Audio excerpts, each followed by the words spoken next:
রাতের বেলা কিভাবে আমার ডাইনিং রুম এবং রান্নাঘর ক্লিন করি সেটাই আজকে দেখাবো। আসসালামু আলাইকুম, welcome back to my channel Rumi's fashionable house. আমি ফারহানা ইয়াসমিন রুমি চলে আসলাম আপনাদের মাঝে আরেকটি নতুন ব্লগ নিয়ে। আই হোপ আপনাদের ভালো লাগবে আজকের ব্লগটি। আজকে থাকছে রাতের বেলা আমি কিভাবে ডাইনিং রুম এবং রান্নাঘর ক্লিন করি এবং যে টুকিটাকি কাজগুলো রাতের বেলা করে এগিয়ে রাখি সেটাই দেখাবো। এটার সাথে সাথেই আমি আগামী দিন দুপুরে কি রান্না করেছি সেটাও দেখাবো। আই হোপ আপনাদের ভালো লাগবে, ফুল ভিডিওটি দেখবেন। এবং যারা আমার চ্যানেলে নতুন এখনও আমার চ্যানেলটি সাবস্ক্রাইব করেননি, প্লিজ আমার চ্যানেলটিকে সাবস্ক্রাইব করবেন এবং পাশে থাকা বেল বাটনটিও চাপ দিবেন, যাতে করে আমি যে প্রতিদিন ভিডিওগুলি দিই সেগুলোর নোটিফিকেশন আপনার কাছে চলে যায়। আর ভিডিওটি যদি ভালো লাগে অবশ্যই লাইকটি দিতে ভুলবেন না। তো এখন আমি ডাইনিং টেবিলটাকে ভালো করে মুছে ক্লিন করে একটু গুছিয়ে তারপর রান্নাঘরে চলে যাব রান্নাঘরটা ক্লিন করার জন্য। তো দেখে নিন আমি কিভাবে ডাইনিং টেবিলটা ক্লিন করে নিচ্ছি। تعانق دمعة الفكر تناجي الله في صبر وترجو رحمة تسري فعاش القلب إخلاصا وصرت تحوم كالطير تحلق في ثقافات وتنهل من ربى الخير ترى ما زلت تذكرها وتذكر روعة الذكر فيهدي القلب ألحانا. তো দেখতে পেরেছেন আমি কিভাবে ডাইনিং টেবিলটাকে হোমমেড ক্লিনার দিয়ে আমি ক্লিন করে নিয়েছি। আর এই জারটাও ছিল না পানির টেবিলে, কয়েকদিন আমি রান্নাঘরে নিয়ে গিয়েছি সেটা দিয়েছি, এবং রান্নার ছিল না সেটাও দিয়েছি, দিয়ে এখন রান্নাঘর চলে যাব। তো আমার ছেলেরা সহ ওরা আব্বু নামাজ পড়তেছে, এশারের নামাজ খাওয়া দাওয়ার পরে আজকে লেটেই নামাজ পড়তেছে। তো আমি ব্যাচিং সহ এদিকেও মুছে নিয়েছি সুন্দর করে ক্লিন, মানে একদম পরিষ্কার করে। তারপরে এখন রান্নাঘরে চলে এসেছি। তো রান্নাঘরে তো অনেক মেসি হয়ে আছে, আজকে রুটি খেয়েছে রাতে সবাই, তো সেটা মুছে নিব। এই সব করে আমি আজকে রান্নাঘরটা সুন্দর করে কিভাবে করি প্রতিদিন সেটা আজকে দেখাবো আপনাদেরকে। আই হোপ আপনাদের একটুখানি হলেও হেল্প হবে। আর এই কাজগুলি আমরা যদি প্রতিদিনই একটু করে রাখি তাহলে আমাদের সকালবেলা উঠে অনেক অলসতার সকালটা বেশি কষ্টের যাবে না, অনেক মানে স্বস্তিতেই রান্নাঘরে ঢুকে কাজকর্ম করতে ভালো লাগবে।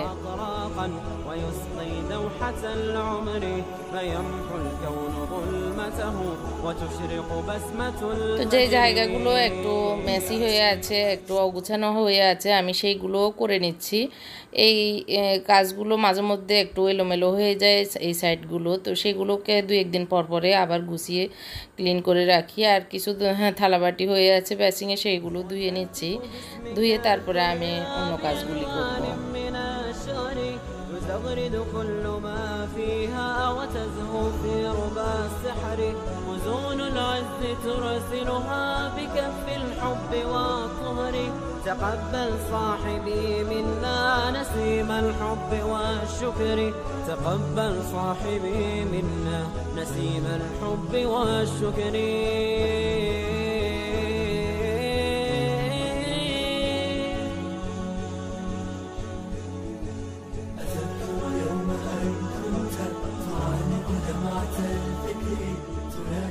তো মোটামুটি ধোয়া ফাটলা শেষ, আমি একটু গুছিয়ে নিচ্ছি। আসলে আমাদের দৈনন্দিন জীবনে এই কাজগুলি প্রতিদিনই আমাদেরকে করতে হয়। তো সেই কাজগুলি যদি আমরা একটু নিয়ম মতো করি বা নিয়মিত করি তখন আমাদের জন্য সহজ হয়ে যায়, কষ্ট কম হয়। কারণ অনিয়মিত হয়ে গেলে কিন্তু এই জিনিসগুলো অনেক নোংরা হয়ে যায়, তখন মাসে একবার মুছতে গেলে ধুতে গেলে অনেক কষ্ট হয়ে যায়। তো আমি এখন আমার ফ্লোরটাও ঝাড়ু দিব, ঝাড়ু দিয়ে মুছে নিব। তো আমি আজকে রুমগুলো এখন রাতের বেলা ঝাড়ু দিব না, ওগুলো ক্লিন আছে মোটামুটি পরিষ্কারই, শুধু ওই ডাইনিং টেবিলটা যেহেতু মুছে নিয়েছি একটু ময়লা হয়েছে সেই জন্য আমি এই দিকটাই ঝাড়ু দিয়ে দিচ্ছি।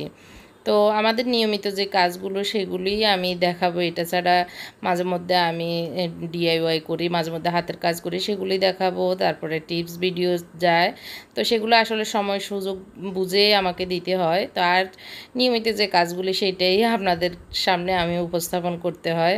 হয়তো আপনারা বোর হয়ে যাচ্ছেন, আমি সামনে ইনশাআল্লাহ কিছু ডিআইওয়াই আনবো আপনাদের মাঝে দেখাবো, আর কিছু টিপস ভিডিও আনবো ইনশাল্লাহ। আমি সেগুলো রেডি করতেছি আল্লাহর রহমতে, কয়েকদিনের ভিতরেই দেখতে পাবেন। তো সেই অপেক্ষায় থাকবেন। আমার যারা ডিআইওয়াই পাগল আছেন বোনেরা, অনেক আপুরাই আমাকে কমেন্ট করতেছেন, আপু কিছু হাতের কাজ দেখান, কিছু মানে ডিআইওয়াই করে দেখান। তো ইনশাল্লাহ আমি সময় খুঁজতেছি, আসলে সময়ের অভাবেই করতে পারতেছি না, কিন্তু অনেকগুলো প্ল্যান আছে মাথায়, সেগুলো করে দেখাবো। তো এখন আমি ফ্লোরটা মুছে নিব, কারণ আজকে অনেক দিন থেকে আমার খালা নেই, ও ওনার মেয়েকে দেখতে গেছে। তো সেই হিসাবে দিনে সুযোগ পেলে মুছি, না হয় রাতের বেলা রান্নাঘরটা না মুছলে না এরকম মানে না হয়, এরকমই অবস্থা, মুছতেই হয়। তো আমি আমার যে একটা ফ্লোর মোছার ইয়েটা আছে সেটা দিয়েই মুছে নিচ্ছি। তো হয়তো অনেকেই প্রশ্ন করবেন এটা আমি কোথা থেকে নিয়েছি বা কত দিয়ে নিয়েছি। এটার আমার একটা ভিডিও আছে আমার চ্যানেলে, আমি উপরে লিঙ্কটা দিয়ে দিব, যেদিন এনেছি খুলেছি আনবক্সিং করেছি সেটা। তো সেটা দেখে নেবেন। এটাতে করলে আসলে সুবিধা, আমরা যারা কোমরে ব্যথা বা মাঝে মধ্যে মশা লাগে, আমাদের দেশে তো এমনিতে ঘর মোছার জন্য আসলে আমাদের যে খালা বুয়ারা আছে ওরা এসে করে দেয়, কিন্তু মাঝে মধ্যে লাগে রাতের বেলা বা বেশি নোংরা হয়ে গেলে নিজেরাই মুছতে হয়, করতে হয়। তো সেই টুকিটাকি কাজের জন্য এই ইয়েটা মোছাটা মপটা অনেক ভালো, মানে খারাপ ভালোই উপকার আছে এই আর কি। এটা একটা রাখলে আপনাদের আমি মনে করি আর কি হয়তো হেল্প হবে মাঝে মধ্যে। তো এই যে আমার রান্নাঘর গুছানো, ঘর মোছা, তারপর মোটামুটি গুছিয়ে গাছিয়ে রাখা শেষ। আমি সকালে এসে তো নাস্তা বানাবো, অসুবিধা হবে না। ঘরটাও ক্লিন হয়ে গিয়েছে দেখতেই পাচ্ছেন। তো এখন আমি ওয়াশিং মেশিনে কাপড়গুলো দিয়ে দিব, কাপড়গুলো হয়ে থাকবে। এখন প্রায় 10টা 10:30 বেজে গেছে। তো এগুলো হয়ে থাকলে সকালবেলা রোদে দিতে মানে অসুবিধা হবে না। 1 ঘন্টার মতো তো এগুলো ধুতে লাগে। তো আমি প্রায় সময় বেশিরভাগ রাতেই দিয়ে রাখি, তাহলে আমার সকালে উঠে দিলে আমার থেকে মানে মনে হয় আর কি সুবিধা লাগে। তো দিনের বেলাও অনেকবার আবার দেওয়া লাগে, 1-2 বার যখন বেশি কাপড় থাকে তখন দিনের বেলাও দিয়ে দিই। তো এখন অনেক আপুরাই প্রায় 3-4 জন আপু আমাকে বারবারই কমেন্ট করতেছেন, আপু একটু ওয়াশিং মেশিনে কীভাবে কাপড় ধোন দেখাতে। ওনারা হয়তো নেবেন, মানে কেনার জন্য হয়তো চিন্তা করতেছেন এই জন্য। তো আজকে না দেখালেই নয়, আমি ওনাদের সাথে ওয়াদা করেছি। তো যারা আগে দেখেছেন হয়তো তাদের বিরক্ত লাগবে, এটা আমি বুঝতেছি।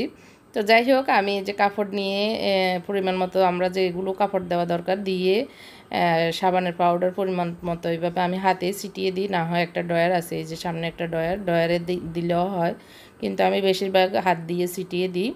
আর দেওয়ার পরে পাওয়ারের পরে যে স্টার্ট লেখা ওইটা দিই। তো এটার পরেই শুরু হয়, মানে দরজার মানে গেটটা লাগিয়ে দিতে হয়। তো আমি হাতটা ধুয়ে নিচ্ছি, পানি যে দিক দিয়ে আসতেছে। তো এই যে আমার 56 মিনিট লাগবে তো এটা হতে আর কি। তো হয়ে থাকবে, অসুবিধা নেই, আমি সকালে উঠে ধুয়ে নিব। তো আসলে আমার এটা হলো এলজি কোম্পানির 12 লিটারের, আজকে প্রায় 8-9 বছর আমার এই ওয়াশিং মেশিনটা।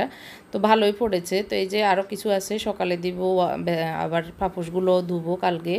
তো এই যে পুরো ঘরটাই মোটামুটি গুছানো, আর সকালে উঠে বেশি একটা কাজ করতে হবে এমন না, শুধু নাস্তা রান্নাবান্নার আয়োজনটাই। তো এখন হচ্ছে সকালবেলা আমি উঠে এখন এই যে কাপড়গুলো রোদে দিব। তো এই যে মানে গোল হয়ে ঘুরে যখন হয় তখন গোল হয়ে চারিদিকে এরকম হয়ে থাকে কাপড়গুলো, আর একদমই ড্রাই হয়ে যায়। আধা ঘন্টা লাগে শুধু একটু শুকাতে, খুবই সুন্দরভাবে ক্লিন হয়। আর এক আপু আমাকে কমেন্ট করেছে ওনার নাকি সাদা সাদা হয়ে মানে ময়লা মতো লেগে থাকে। তো এটা হচ্ছে হয়তো ওনার যে ভিতরে জারগুলো আছে ময়লা যাওয়ার, সেই জালিগুলো পরিষ্কার করতে হবে, কয়েকদিন পর পর পরিষ্কার না করলে এরকম হয়। তো চেষ্টা করবেন জালিগুলো কয়েকদিন পর পরে ধুয়ে রাখার, পরিষ্কার করে রাখা আর কি। তো আমার এই যে সুন্দরভাবেই হয়ে যায় আল্লাহর রহমতে, আর একদমই ড্রাই, এখন শুধু মিলে দিলেই কিন্তু শুকিয়ে যাবে এরকম। তো এটা অনেক উপকার দেয় আসলে। হ্যাঁ, আমাদের দেশে অনেক সময় যে বুয়ারা থাকে না, খালারা থাকে না, এই কাপড় ধোয়া তো আমাদের জন্য কষ্টকর। আর বিশেষ করে এখন আমরা সবাই মহিলারা সিজারের রোগী, সিজারের রোগীরা কিন্তু এই যে বিশেষ করে প্যান্টগুলো মানে খুবই সুন্দরভাবে শুকিয়ে যায়, মানে বেশি একটা সময় লাগে না শুকাতে। তো সিজারের রোগীদের জন্য কাপড় ধোয়াটা আসলে বসে চাপ দিয়ে অনেক ক্ষতিকর হয় আমাদের স্বাস্থ্যের জন্য। তো সেই হিসাবে ওয়াশিং মেশিনটা আসলে জরুরি। আর আমাদের দেশে মনে করে কাপড় নষ্ট হয়ে যাবে, ছিঁড়ে যাবে, কিন্তু বিশ্বের সব রাষ্ট্রে কিন্তু ওয়াশিং মেশিন দিয়েই কাপড় চোপড় ধোয়। তো এটা একদমই ধারণা আর কি, ভুল ধারণা। কাপড় কখনোই নষ্ট হয় না। তো আমি সবসময় আমার হাজব্যান্ডেরগুলো আলাদা দিই, ওনারগুলো শুধু আমি কলার টলারকে একটু পানি দিয়ে মানে ভালো করে ঘষে তারপরে ওয়াশিং মেশিনে দিয়ে দিই আর কি। তো ওটা আলাদা করে দিয়ে আর এমনি সব সব মানে রঙিন কাপড়গুলো একসাথে দিয়ে দিই এরকম। তো আমি এখন আলনাতে সবগুলোকে মিলে নিয়েছি, চাদরটা শুধু আমি এখানে রশিতে দিব। তো এখন আমি আলনাটাকে এনে এখানে দিয়ে দিচ্ছি। তো এক সাইডে দিয়েছি, আনার আরেক সাইড আমি মেলবো না। এক সাইডের যে ইয়েগুলো ডানার মতো যে হুকগুলো, এগুলোকে আমি মেলে দিব, তাহলে শুকাতে সুবিধা হবে। যে আমি মেলে দিয়েছি এক সাইড, আরেক সাইড যেভাবে ছিল ওইভাবে আছে। তো এখন আমি চাদরটা দিয়ে দিচ্ছি। তো এরপরে আমি রান্নাঘরে চলে যাব। রান্নাঘরে রান্না করব আজকে 3 পদের সবজি। আপনাদের হয়তো ভালো লাগবে, সবগুলো সবজি বাড়ি থেকে আনা সবজি, তো এগুলো তো খেতে হবে, সেই হিসাবে সবজি রান্না করছি। আর সবজির জমজমাট এই আয়োজনটা আমার আর আমার হাজব্যান্ডের জন্য অনেক বেশি ভালো লাগে সবজি খেতে। তো আমি এখন কাতল মাছ ভেজে নিয়েছি, কাতল মাছ 5 পিস। এটা আমার ছেলেরা হয়তো খাবে একটু, তাদের জন্য এগুলোকে ভালো করে বেজে উল্টে পাল্টিয়ে আমি এক সাইডে রেখে দিয়েছি। তেলগুলো সরে গিয়েছে। এখন আমি এটার যে তেল, সে তেলে আমি আলুকে চিকন চিকন করে কেটে নিয়েছি, সেগুলোকে এখন দিয়ে দিব শুধু একটু ভেজে নেওয়ার জন্য।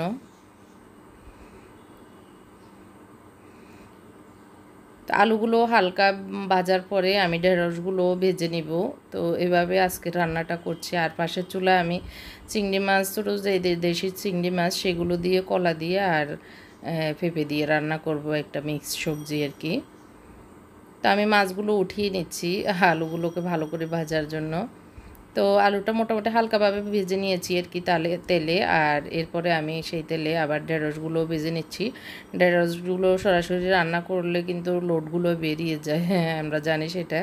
তো রান্না তখন ভালো হয় না। আর একটু এরকম ভেজে অথবা ছেঁকে নিলে তখন আর ঢেঁড়সের যেই লালাগুলো সেগুলো বের হয় না আর কি। তো আমি ওগুলো উঠিয়ে নিয়েছি একটা পাত্রে, আমি তেল দিয়ে দিয়েছি পরিমাণ মতো। সবজিটা রান্না করব আর কি মাছ দিয়ে। আর পাশের চুলায় আমি কলাটাও দিয়েছি, ঝোলে বসিয়েছি আজকে ওই সবজিটা। আর এটাতে আমি মাছ, আলু, ঢেঁড়স রান্না করব। তো এখানে আমি দিয়েছি পেঁয়াজের পাতা, তারপরে দিয়েছি একটু কারি পাতা। পেঁয়াজের যে দাম এখন, সেজন্য আমার পেঁয়াজ পাতা অনেকগুলো এখনও ফ্রিজে আছে। তো আজকে একটু পেঁয়াজ কম দিয়ে একটু পেঁয়াজের পাতা সহ দিয়ে রান্না করছি।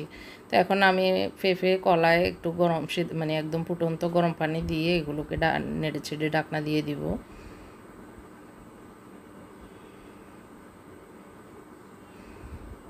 তো এরকম সবজি আসলে রান্না করলে খেতে ভালোই লাগে। আর এই সবজিগুলো কিন্তু বাসি হলে আরও বেশি ভালো লাগে আর কি।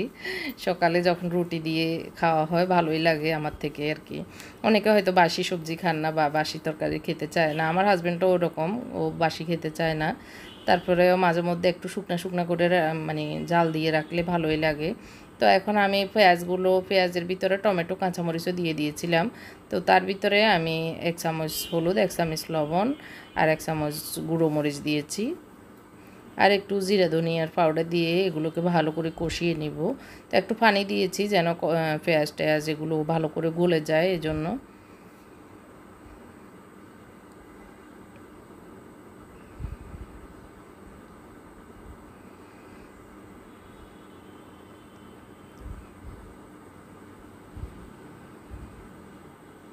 তো এই যে মোটামুটি তেলগুলো উপরের দিকে উঠে এসেছে, আমি এখন সবজিটা দিয়ে দিব।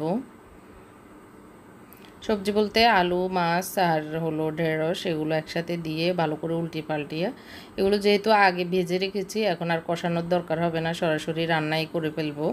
তো এগুলোকে একটু নেড়ে চেড়ে উল্টিয়ে পাল্টিয়ে দিব।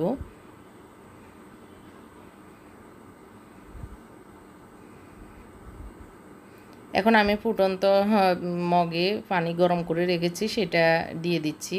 এখন আমি পরিমাণ মতোই দিয়ে দিব, কারণ এখন আর মানে আবার প্রথমে জোশ করে তারপর রান্না করব সেই রকম না, একবারেই দিয়ে দিচ্ছি। তো এখন আমি ঢাকনাটা দিয়ে দিব।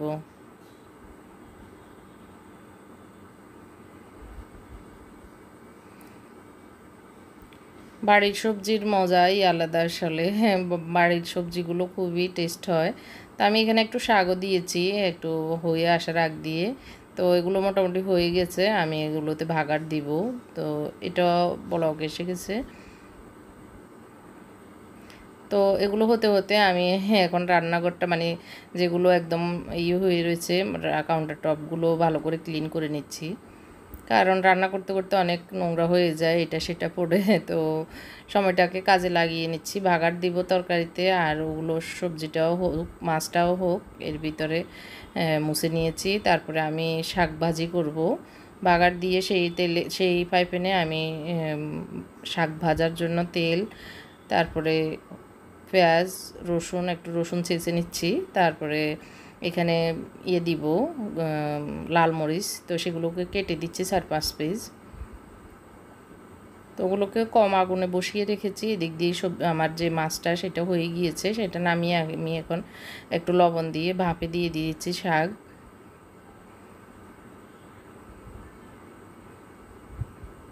আমি এখন ভাপের যে কড়াই সেটাতেই ইয়েগুলো পেঁয়াজ, মরিচ সেগুলো ঢেলে দিয়েছি। তো এটাতে আমি রান্না করে ফেলতেছি একবারে। আগুনটা বাড়িয়ে দিয়েছি যেন যে পানিগুলো বের হচ্ছে এগুলো শুকিয়ে যায়। তো মোটামুটি হয়ে এসেছে। চুলাটাও বন্ধ করে দিয়েছি। এদিক দিয়ে আমি যে এগুলো গাছে দিব এই জন্য জমিয়েছি সবজির যে ইয়েগুলো চামড়া সহ ডিমের খোসা। তো এগুলো আমি বিকেলে ছাদে গিয়ে দিব খোসাগুলি। তো এখন দোয়া পাটলাগুলো করে নিচ্ছি, এদিকে গুছিয়ে নিয়েছি। এই সাইডটা রান্নার পরে অনেকগুলো দোয়া পাটলা বেরিয়েছে, সেগুলো করে নিচ্ছি। তো তারপরে খাবো দাবো, এরপরে বিকেলের অনেকগুলো কাজ আছে সেগুলোও করব। তো আজকের মতো এখানেই শেষ করছি। কেমন লেগেছে জানাবেন অবশ্যই, আর সবাই ভালো থাকবেন, আমার জন্য দোয়া করবেন। আল্লাহ হাফেজ, আসসালামু আলাইকুম।